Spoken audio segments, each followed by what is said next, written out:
रावलपिंडी के करीब मोटरवे पर एडिशनल आईजी मोटरवे पुलिस की गाड़ी पर फायरिंग, सज्जाद अफजल शदीद जख्मी, भाई नुमान अफजल जान से गए। फायरिंग करने वाले मुल्जिमान गाड़ी हकला इंटरचेंज के करीब छोड़कर फरार हो गए।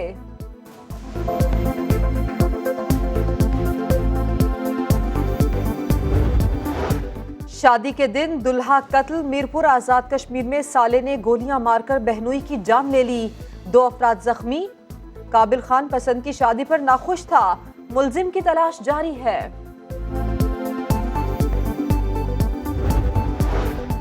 लाहौर में मुबैना तौर पर बदफेली के बाद 1.5 साला बच्चे का कत्ल, वालिदैन का कानूनी कार्रवाई से गुरेज। वजीर आला पंजाब ने CCPO से रिपोर्ट तलब कर ली। पंजाब में मासूम बच्चियां दरिंदों के निशाने पर, मुल्तान से अगवा की गई 8 साला बच्ची की लाश खेतों से मिल गई। अहले खाना ने इल्जाम लगाया है कि पुलिस मदद करती है तो बच्ची गायब होती है। चिन्योट में 6 साला बच्ची ज्यादती के बाद कत्ल, नामालूम अफराद बच्ची की लाश खेतों में फेंक कर फरार। PTI रहनुमा मुसर्रत चीमा के बच्चों को जहर किसने दिया, जेर हिरासत मुलाजमीन ने जुर्म का एतराफ कर लिया।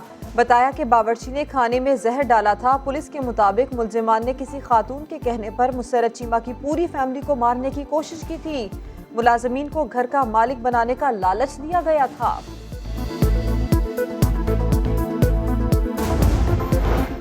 लाड़काना में कुत्तों ने भुट्टो को काट लिया, गड़ी खुदाबख्श में आवारा कुत्तों ने नन्हे हनीफ भुट्टो को भंबोर डाला। बच्चा चांडका अस्पताल में जेर इलाज। अहले खाना कहते हैं इलाके में इतने इंसान नहीं जितने कुत्ते हैं, सरकारी मशीनरी कुछ नहीं करती।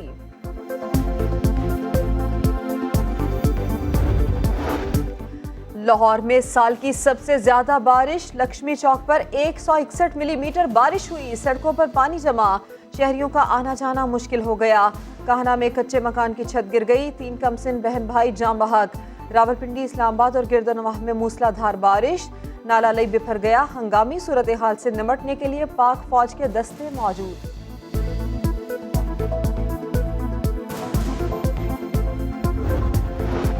कोरोना से एक दिन में मजीद 83 अफराद जान से गए, 3,500 से ज्यादा केसेस रिपोर्ट। पंजाब और खैबर पख्तूनख्वा के 24 शहरों में नाफिज पाबंदियों में 1 हफ्ते की तौसी। फैसले का इतलाक इस्लामाबाद में भी होगा। 15 सितंबर तक तालीमी इदारों की बंदिश और इंटरसिटी ट्रांसपोर्ट पर पाबंदी बरकरार रहेगी।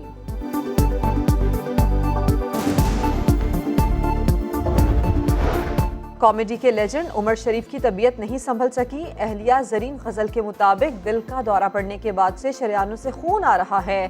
किसी किस्म की माली मदद की जरूरत नहीं है, सिर्फ वीजे और बैरून मुल्क मुंतकली के लिए मदद की अपील है।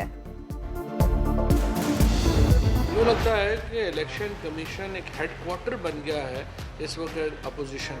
चीफ इलेक्शन कमिश्नर साहब को ज़्यादा शौक आया हुआ है, वो एक अपोजिशन के माउथ पीस के तौर के ऊपर काम करना चाहते हैं। एक सियासत करनी है, वो इलेक्शन कमीशन को छोड़े और खुद इलेक्शन में उम्मीदवार आ जाए। चीफ इलेक्शन कमिश्नर को हिज़्ब इख्तिलाफ की तर्जुमानी का शौक क्यों है? सियासत करनी है तो इलेक्शन कमीशन छोड़कर इलेक्शन लड़ें। वजीर इत्तलात फवाद चौधरी के सिकंदर सुल्तान राजा पर इल्जामात, कहा लगता है इलेक्शन कमीशन अपोजिशन का हेडक्वार्टर बन चुका। चीफ इलेक्शन कमिश्नर छोटी जमातों के आलाकार ना बने, गैर जानिबदार होकर इदारे की सरबराही करे। कानून बनाना पार्लियामेंट का इख्तियार है। बाबर अवान बोले अपोजिशन इंतखाबी इस्लाहात और ओवरसीज पाकिस्तानियों की दुश्मन है। हुकूमत अदालती अहकामात पर अमल लाजमी करेगी।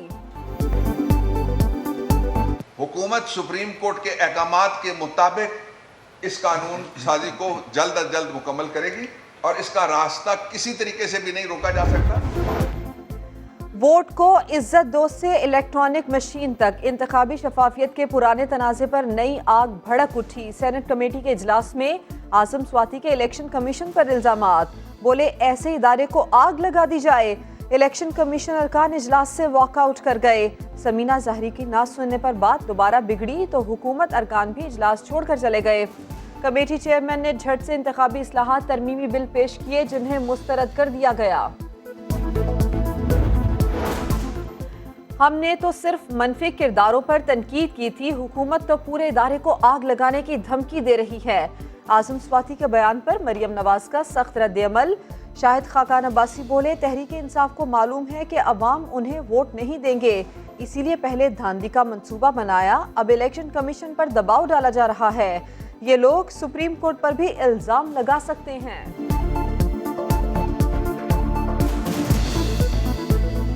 इलेक्शन कमीशन भी महफूज नहीं है। कल अगर सुप्रीम कोर्ट ने कोई फैसला इनकी मर्जी के खिलाफ दे दिया तो ये उस पर भी इल्जाम लगा सकते हैं। Transparent election electronic voting machine की मौजूदगी में मुमकिन नहीं है। क्या आप हमारे बात माने, अदम एतमाद लेकर आए? आप अगर अपना वोट इस्तेमाल नहीं करना चाहते हो तो फिर आप इस्तीफा ही दे दे, असेंबली ही छोड़े। जो दोस्त समझते थे इस्तीफों के बगैर लॉन्ग मार्च नहीं हो सकता, अब वो हिम्मत करें और इस्तीफे दें। तहरीक अदम एतमाद के लिए बिलावल भुट्टो के ऑपोजिशन को ताने जारी। रहीम यार खान में खिताब करते हुए कहा, पीपल्स पार्टी अब दोस्तों पर नहीं सिर्फ जियालों पर भरोसा करेगी। हुकूमत ने हर पाकिस्तानी को तकलीफ पहुंचाई, लेकिन हम अवाम को लावारिस नहीं छोड़ेंगे। तो हमारे पैसे से तुम्हारी हुकूमत चलती है, हमारे पैसे से तुम बनते हो, तुम्हारे घर चलते हैं हमारे पैसे से। ये इंटीरियर सिंध से उठा के लाके जाली डोमिसाइलों में कराची में नौकरियां दे रहे हैं उनको। हमारा सेक्रेटेरिएट अलग करें, अपना सेक्रेटेरिएट दादू ले जाएं। बिलावल भुट्टो साहब, काबुल नहीं कराची की फिक्र करें। शहर तबाह हो गया और पीपल्स पार्टी यहाँ से मजीद पैसा नोचने के मंसूबे बना रही है। अजाइम कामयाब नहीं होने देंगे। साबिक मेयर वसीम अख्तर की कराची में घन गरज। पीपल्स पार्टी को दहशतगर्द करार दे दिया। बोले, सिंध पर हुक्मरान जमात के बानी ने बंगाल के खिलाफ नारा लगाया था। अमन के दुश्मन कामयाब नहीं हो पाएंगे, नापाक अजाइम खाक में मिलाएंगे। Army chief general Qamar Javed Bajwa की ज़ेर सदारत को कमांडर्स कॉन्फ्रेंस। सिपा सालार ने अफसरान को हर किस्म के खतरात से निपटने के लिए मुकम्मल तैयारी की हिदायत कर दी। कहा, अफगानिस्तान में देरपा अमन के लिए आलमी बिरादरी को तामीरी किरदार अदा करना होगा। कोर कमांडर्स कॉन्फ्रेंस में कश्मीर में इल्हाक़े पाकिस्तान की तहरीक सरबराह सैयद अली गिलानी को भी खिराज अकीदत पेश किया गया।